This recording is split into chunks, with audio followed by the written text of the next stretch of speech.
The propane torch on my workbench had put out exactly one house fire's worth of danger since I'd owned it, and that danger was zero. But according to Cynthia Baxter, it was a ticking time bomb, sitting 15 feet from my garage window where the whole neighborhood could apparently see it and panic. Let me back up. It was the first week of December, and Maple Ridge Estates was buried under about 8 inches of fresh snow, the kind that looks pretty for about 6 hours before it turns into gray slush and everyone's driveway becomes an ice rink. I'd spent the morning like every other homeowner on my street, shoveling my walkway, salting my steps, and trying to get my ancient snowblower to start without setting off every alarm bell in the engine. That's when I got the email. Subject line: Urgent Winter Safety Audit Compliance Notice. I want you to understand something about our HOA before I go further. It's run by a 5-person board, but only one person actually matters, and that's Cynthia Baxter. She's been the head of the Architectural and Safety Committee for 6 years, and in that time she's fined a guy for having a snowman of inappropriate size, made a family repaint their front door because the shade of blue was aggressive, and once tried to ban icicle lights because she said they were visually chaotic. The woman treats a clipboard like it's a scepter. The email said the HOA would be conducting a winter safety walkthrough that Saturday, checking for fire hazards, ice hazards, exposed flammable materials, and improper storage of combustible items. Attached was a 2-page PDF of rules I'd never seen before, apparently drafted in the interest of community safety. Buried in Section 4, subsection C, was this gem: no propane, butane, or other flammable fuel-based devices shall be visible from any public-facing window, porch, or garage opening during scheduled safety audits. I read that 3 times. My propane torch, the little handheld one I use for soldering pipes and occasionally starting stubborn charcoal, was sitting on a shelf in my garage, visible through the garage window if you really squinted and pressed your face against the glass in the cold. I laughed out loud in my empty garage like a crazy person. See, I'd lived in this house for 9 years. My name's Carl Foster, I'm 44, divorced, no kids, just me and a golden retriever named Biscuit who thinks every stranger is his best friend. I do my own plumbing repairs because contractors around here charge like they're doing brain surgery, and that torch has fixed 3 burst pipes for me over the years, including one last February during a cold snap that would have flooded my basement. I figured the email was some overzealous board member's idea of a joke, or at worst, a suggestion. I didn't think much more about it until Thursday evening, when someone knocked on my door. It was Cynthia Baxter herself, bundled up in a puffy coat that made her look like a marshmallow with sunglasses, holding a clipboard even though it was already dark and there was nothing to inspect. "Carl," she said, like she was greeting a disappointing student, "I wanted to personally remind you about Saturday's audit." "Cynthia, hey, yeah, I got the email." "Good, because I noticed your garage window when I drove by and I could see something concerning inside." I stared at her. "You drove by my house to look in my garage window. I drive by everyone's house, Carl. It's part of my due diligence." "Due diligence, sure. The torch has to go," she continued.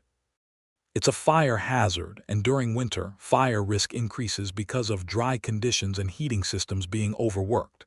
The board takes this very seriously. It's a hand torch, Cynthia. It's off. It's not lit. It's sitting on a shelf. Visible flammable materials create the appearance of danger, which affects property values and community perception." I almost asked her if she'd been reading a corporate crisis management manual, but I held my tongue. "So what am I supposed to do, hide it in a drawer?" "That would be ideal, yes.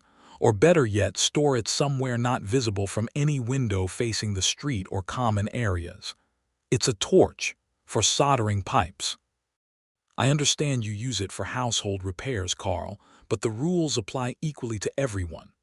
I wanted to ask if the rules applied equally to her, because I happened to know for a fact that her husband kept a full propane tank connected to an outdoor heater on their back patio, visible from the street anytime their gate was open, which was often because their dog liked to run around back there. But I didn't have proof yet, just memory, so I let it go. "Fine," I said. "I'll put it in a drawer." "Thank you for your cooperation," she said, like she'd just negotiated a peace treaty, and walked back to her SUV, leaving little boot prints in the fresh snow on my walkway that I'd already cleared twice that day. I shut the door and looked at Biscuit, who was giving me his most sympathetic golden retriever face. "She's unbelievable, buddy," I said. He wagged his tail like he agreed. I want to say I just let it go after that, moved the torch, and went about my life. But something about the whole thing bugged me. Not just the pettiness, though that was annoying enough, but the fact that this audit seemed to be getting bigger and weirder every year, and I had a feeling this wasn't really about safety at all. See, 3 months earlier, back in September, I'd noticed something odd about our HOA dues. They jumped 15%, and the explanation given at the community meeting was vague: increased operational costs and reserve fund contributions. When I asked for a breakdown, Cynthia had waved it off with some line about financial transparency documents being prepared for the annual meeting in spring. That's HOA speak for, "We're hoping you forget you asked." I hadn't forgotten. I just hadn't had a reason to push yet. Now I did. I decided I'd play along with the safety audit thing for now, because I didn't want to be the guy who got fined right before Christmas over a torch. But I also decided I was going to start paying very close attention to Cynthia Baxter and the rest of the board. That Friday night, it started snowing again, this time heavier, the kind of snow that makes the whole neighborhood go quiet except for the occasional plow scraping down the main road. I stood at my window with a coffee, watching it pile up, and thought about how by morning, half the street would be shoveling before work, half would be late because their cars wouldn't start, and Cynthia Baxter would still show up Saturday with her clipboard demanding we hide our tools like criminals. Saturday came, and it was cold. Like bone cold, the kind where your nose hair freezes the second you step outside cold. I'd moved the torch into a drawer in my garage, tucked behind some old rags, just to keep the peace. Biscuit and I had already done our morning walk, which mostly consisted of him sniffing every snowbank like it held the secrets of the universe, and I was inside making breakfast when I heard cars pulling up outside. The audit crew. It was Cynthia, of course, along with 2 other board members. A guy named Roger who mostly just nodded at whatever Cynthia said, and a woman named Patricia who I'd never really talked to but who seemed perpetually uncomfortable, like she didn't want to be there. They had matching clipboards, matching HOA-branded parkas. Yes, we apparently had HOA-branded parkas now, another mystery expense I planned to ask about, and a very serious energy for a group inspecting a residential street after a snowstorm. I watched from my window as they went house to house. At the Nguyen's place 2 doors down, they spent almost 10 minutes examining a kerosene heater visible through the garage, then let it slide because it wasn't technically propane, and the rules specifically mentioned propane and butane.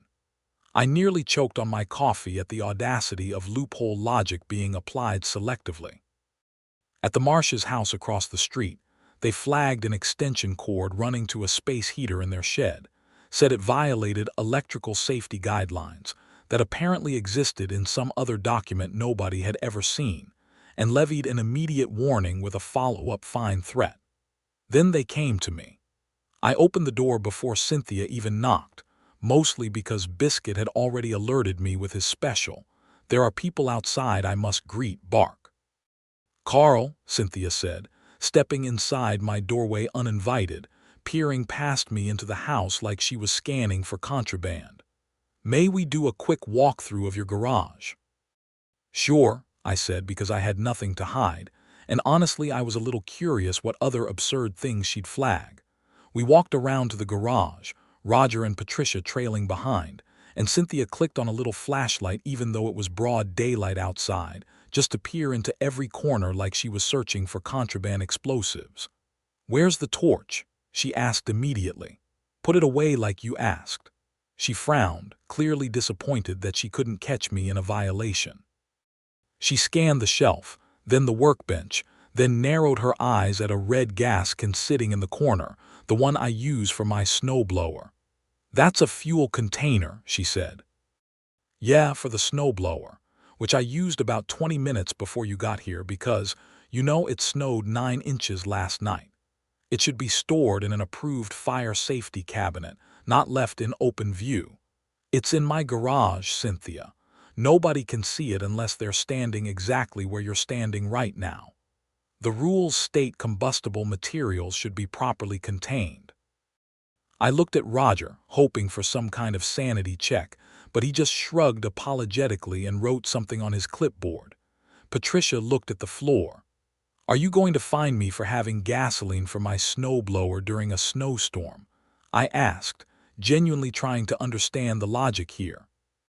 "I'm documenting it for now," Cynthia said, which in HOA language means yes, but I'm going to pretend I'm being generous about it. She moved on, checking my furnace room, my water heater, even peeking into a closet where I kept holiday decorations, presumably looking for more nefarious flammables like string lights or wrapping paper. She found nothing else to complain about, which visibly annoyed her, like she'd been hoping for a bigger win. "We'll be in touch about the fuel container situation," she said finally, and swept out of my garage like a queen leaving a peasant's hovel. I stood there in the cold, watching my breath puff out in front of me, and felt that familiar simmering anger you get when someone with a little bit of power decides to use it just because they can. That night I couldn't sleep. I kept thinking about the whole thing, the torch, the gas can, the 15% dues increase, the mysterious reserve fund, the HOA parkas nobody voted on. Something didn't sit right, and I decided I was done just shrugging it off. I started digging. First thing Monday morning, I called the county clerk's office and requested public records related to our HOA's registered filings.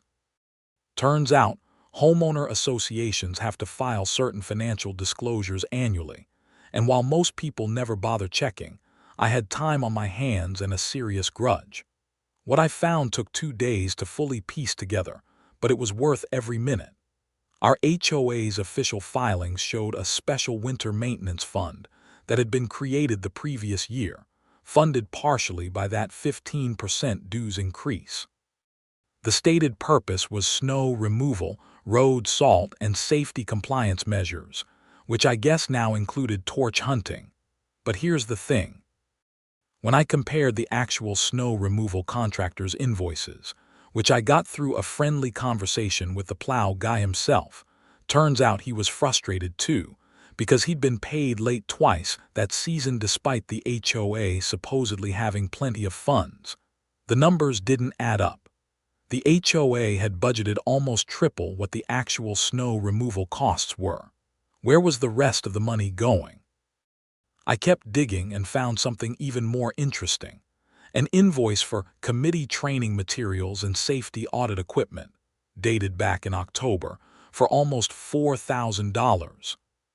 Curious, I asked around, and it turned out that this training was actually a weekend trip Cynthia and 2 other board members had taken to a resort town 2 hours away, right before ski season started, conveniently coinciding with a discount package deal at a lodge that had a spa. I couldn't prove it yet, not with hard documentation linking the invoice directly to the trip, but I had a strong suspicion, and I know how these things usually work. Someone always talks eventually. That someone turned out to be Patricia. I ran into her at the grocery store the following week, both of us stocking up before another storm was supposed to roll through. She looked tired, the kind of tired that comes from being stuck between doing the right thing and keeping the peace with someone like Cynthia Baxter. "Can I ask you something?" I said as we both loaded salt bags into our carts. "About the training trip in October." Patricia's face went pale. "I really shouldn't discuss board matters." "I'm not trying to get you in trouble, Patricia. I just want to understand where our dues are going." "My dues went up 15%. And now I'm getting fined for having a torch in my own garage while somebody's spending our maintenance fund on spa weekends." She glanced around like she was checking for spies, then leaned in. It wasn't really training. It was supposed to be a strategy retreat, but Cynthia turned it into more than that. I didn't agree with it, but Roger went along because he always goes along with whatever she wants. Do you have anything in writing? Emails, receipts, anything? She hesitated for a long moment. I might have some old email threads. I wasn't supposed to keep them, but I never got around to deleting them. Patricia, if you send those to me, I promise I'll use them to fix this the right way. Through proper channels, not to cause drama, just to hold people accountable. She looked at me for a long moment, then nodded slowly. I'm tired of being the only one who feels weird about all this. That night, I got an email from her personal account with 7 attachments. Email threads discussing the training trip, openly referring to spa treatments and ski passes being expensed under committee development. A spreadsheet showing dues allocation that clearly buried the resort costs under vague line items, and a text conversation where Cynthia explicitly told Roger, "Don't mention the spa in the official minutes, just say training materials." I sat at my kitchen table with Biscuit's head resting on my knee, staring at the screen, feeling like I'd just found the missing piece of a puzzle I didn't even know I was building. But I wasn't done yet. Because there was still the matter of my ridiculous torch fine, which had officially arrived in the mail 2 days later. A $150 penalty for improper storage of the fuel container, plus a formal warning about repeat safety violations if the torch situation wasn't handled to the board's satisfaction. I decided it was time to fight back properly, on 2 fronts: the absurd safety rules being applied selectively, and the financial mismanagement I just uncovered. First, I needed more evidence about the selective enforcement, because a spreadsheet full of financial numbers is convincing to some people, but visual proof is convincing to everyone. That's when I remembered my security cameras. I'd installed a couple of exterior cameras the year before, mostly because of package theft in the neighborhood, but they also happened to have a clear view of the street, including a partial view of Cynthia's own backyard where her husband's propane heater lived, visible whenever their gate swung open. I spent an evening scrolling through weeks of footage and struck gold. Multiple clips showing Cynthia's husband using that propane heater on their patio, clearly visible from the street, on days that were well within the safety audit season, timeframe the HOA had established. Not just visible from a stretch, but blatantly, obviously visible, way more exposed than my torch sitting 15 feet back on an interior garage shelf. I also found footage from audit day itself. Cynthia's own car, at her own house, before she'd headed out to inspect everyone else's homes, showing that propane heater running while she loaded her clipboard and flashlight into her SUV. The hypocrisy was almost beautiful in its clarity. I compiled everything: the financial documents from Patricia, the county filing discrepancies, the plow contractor's actual invoices, and the security footage showing Cynthia's own propane violation. I organized it all into a single folder, made copies, and started planning my next move.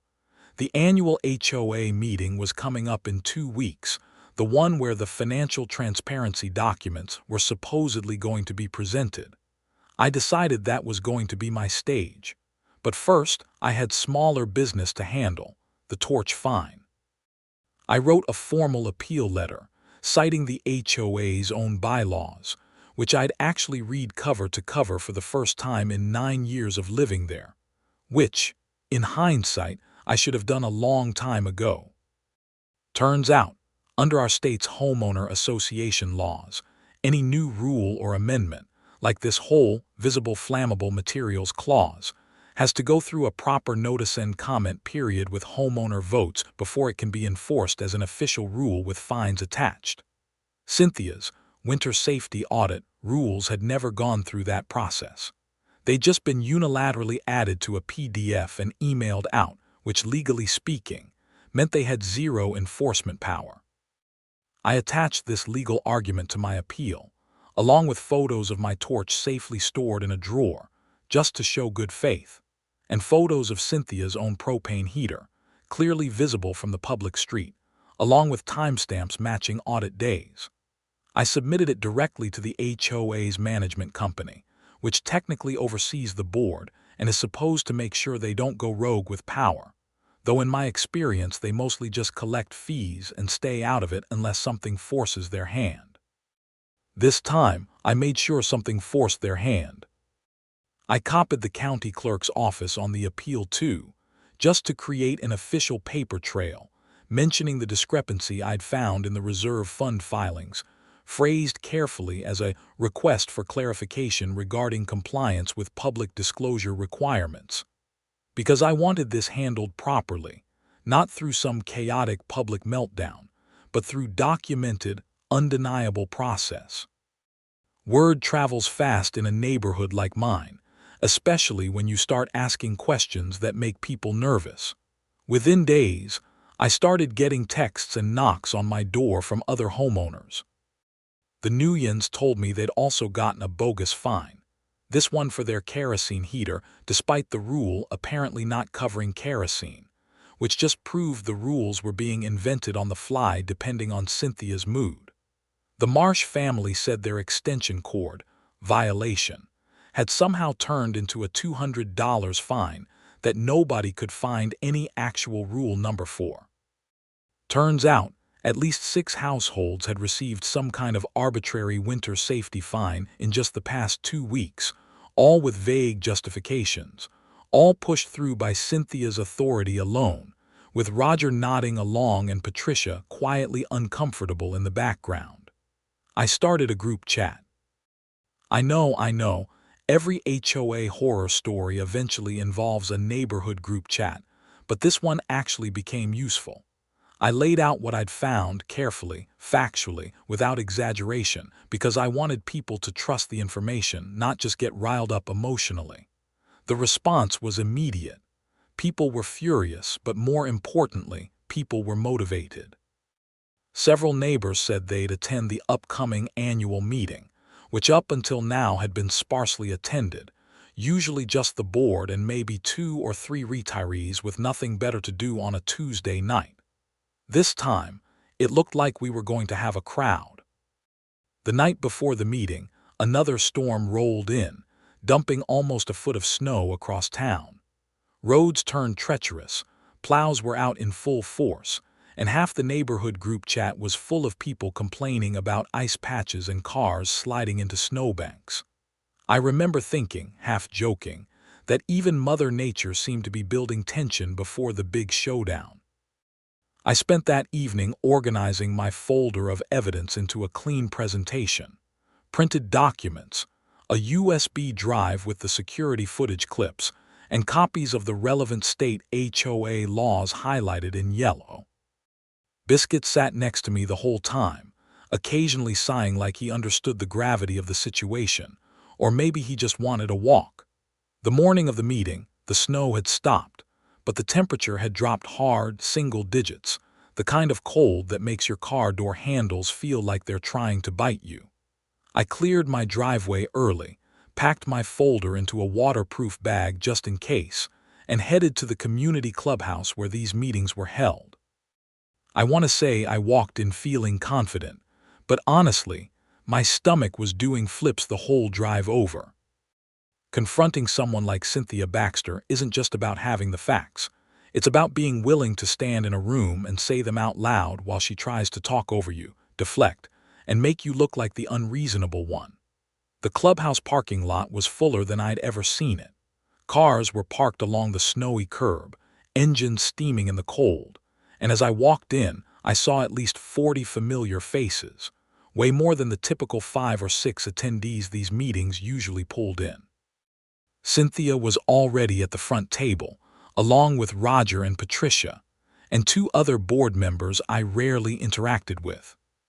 She had a fresh clipboard, of course, and was flipping through some papers with the confident air of someone who had no idea her whole operation was about to be exposed. The meeting started normally enough. Approval of previous minutes, a brief update on landscaping contracts for spring, someone asking about pothole repairs on the main road. Then Cynthia moved into the financial report section, presenting a slideshow with vague bar graphs about increased winter operational costs, justifying the dues increase. That's when I raised my hand. Cynthia, before we move on, I have some questions about the reserve fund and the training expenses from October. She gave me a tight smile, the kind that doesn't reach the eyes. Carl, we can address individual questions during the open comment period at the end. This isn't really an individual question, I said, standing up. I think a lot of people here have the same question, especially since our dues went up 15% supposedly for winter maintenance and safety compliance. A murmur went through the crowd, and I saw several neighbors nodding, some pulling out their phones like they wanted to record this. I don't think this is the appropriate forum for Cynthia started.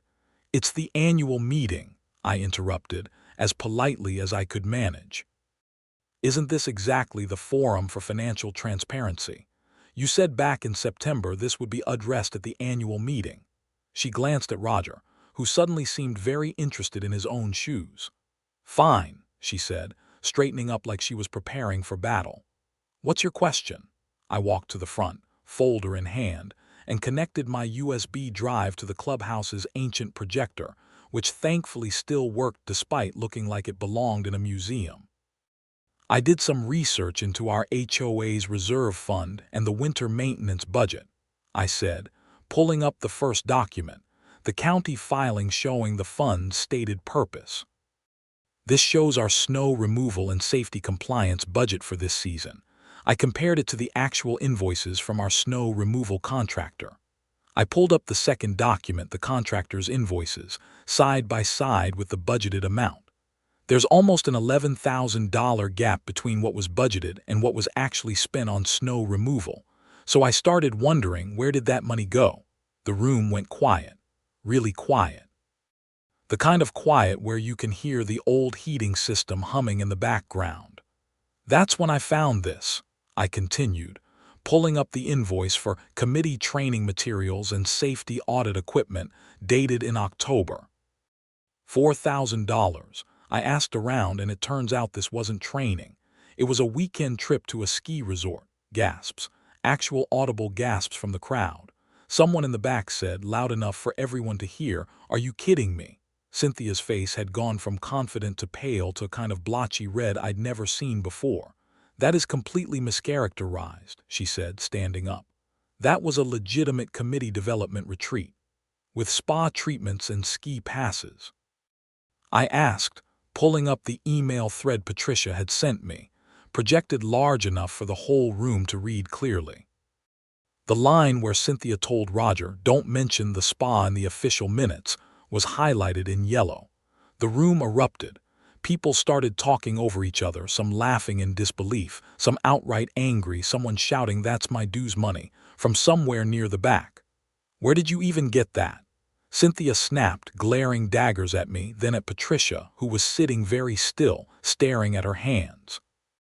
"Public records and some concerned board members who care more about honesty than covering for you," I said, trying to keep my voice steady even though my heart was pounding. "This is a private board matter. This is an invasion of... It's HOA money, Cynthia. Our money. Public dues aren't a private matter." I moved on before she could regroup, pulling up the next piece, the selectively enforced safety rules. I showed the torch fine I'd received, the legal argument about the rule never going through proper notice and comment procedures, and then the piece I'd been saving, the security footage of Cynthia's own propane heater running on audit day, clearly visible from the public street. "This is my garage," I said, showing a still photo of the torch, safely tucked in a drawer, barely visible even with the door open. "And this," I said, switching to the video clip, "is Cynthia's own backyard heater on audit day, before she came to find me for having a torch 15 feet back on an interior shelf." The room lost it. Someone actually applauded. The Marshes stood up and started asking why their extension cord fine had ever been issued if propane heaters visible from the street were apparently fine for board members. Cynthia tried to regain control. "This is a coordinated attack, this is. This is accountability," said a voice from the crowd. I turned and saw Mr. Alvarez, an older guy who'd lived on the street even longer than me, standing up with his cane. "I've been quiet for years about how this board operates, but I'm not staying quiet anymore.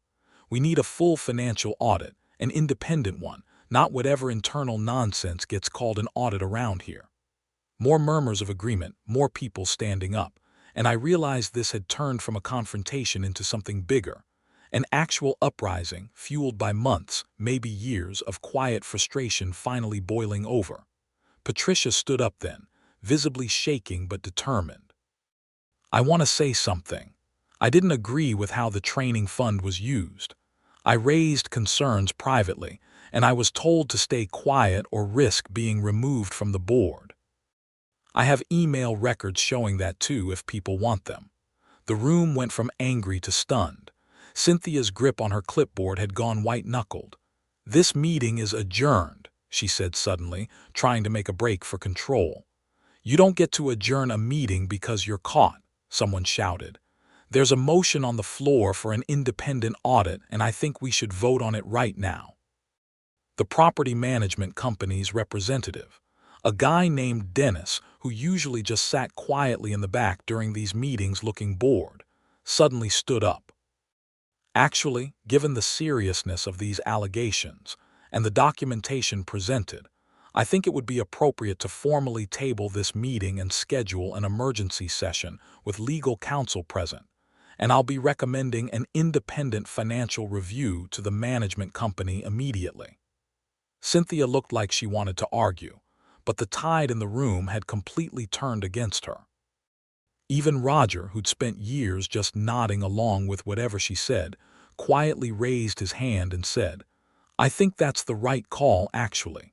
I have some concerns, too, that I probably should have raised earlier." Trader energy, but honestly good for him for finally growing a spine.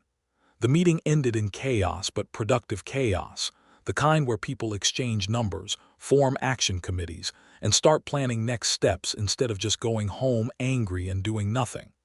Over the next 2 weeks, things moved fast. The independent financial review, conducted by an outside firm hired by the management company, confirmed everything I'd found and then some. Turns out the spa weekend wasn't a one-time thing. Cynthia had been quietly padding various training and committee development budgets for almost 2 years, funneling money into personal expenses disguised as HOA business. The total came out to just under $17,000 in misused funds. That's not exactly life-changing money in the grand scheme of things, but it's a lot of shoveled snow, a lot of dues increases, a lot of unnecessary fines levied against regular homeowners just trying to survive winter without freak accidents or busted pipes. Because the amount crossed a certain legal threshold for financial fraud in our state, and because there was clear documented intent, that "don't mention the spa" text was basically a smoking gun, the case got referred to local law enforcement. A detective actually came out to interview several of us, including Patricia, who cooperated fully and ended up not facing any charges herself since she'd raised concerns internally and provided evidence rather than covering things up. Cynthia Baxter was formally charged with misappropriation of association funds and fraud. I won't pretend I didn't feel a small, deeply satisfying jolt of vindication when I heard she'd been arrested at her own home, in the middle of a snowy Tuesday afternoon, with a police car parked right in her driveway for the whole street to see. Poetic, considering how many times she'd parked her SUV in other people's driveways uninvited to inspect their garages.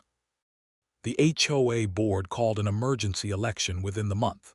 Roger, surprisingly, didn't run again, saying he needed time to reflect, which honestly seemed like the most self-aware thing he'd ever said. Patricia was actually encouraged by several neighbors to run, given she'd shown real integrity when it mattered, and she won a seat, this time promising actual transparency and proper rule-making processes going forward. As for me, several neighbors actually nominated me for a position too, joking that I clearly had detective skills they needed on the board. I laughed it off at first, but honestly, after everything that happened, I figured maybe it wasn't the worst idea to have someone with a healthy distrust of unchecked power keeping an eye on things. I ended up taking a seat as the new safety and compliance liaison, with one very specific promise to the neighborhood. Any new safety rule would go through a proper vote, a real comment period, and would apply equally to everyone, board members included. My first official act. I drafted a genuinely reasonable winter safety guideline, one that actually made sense. Recommendations, not punitive fines, for keeping walkways clear, offering a community fund to help elderly residents with snow removal. And yes, sensible fire safety suggestions about propane tanks and heaters, but framed as guidelines with common sense exceptions, not visible from a window nonsense designed to catch people in technical violations. The torch fine, by the way, got fully reversed, along with every other bogus fine issued that season. The HOA even had to issue refund checks to everyone who'd been wrongly charged, funded partially by the recovered misused funds once the legal process worked through. The Marshes got their $200 back. The Nuyens got their kerosene heater fine voided. Even old Mr. Alvarez, who'd gotten dinged the previous year for a garden gnome that was apparently too whimsical under some other forgotten rule, got a small refund thrown in as a goodwill gesture from the new board. As winter rolled on, the neighborhood actually felt different, lighter somehow. People started talking to each other more, not just about HOA drama, but just normal neighborly stuff, offering to help clear each other's driveways during storms, sharing extra bags of salt, checking in on elderly neighbors during particularly brutal cold snaps. It's funny how exposing one bad actor can end up strengthening a whole community's sense of togetherness. Cynthia Baxter's case eventually went to trial in early spring.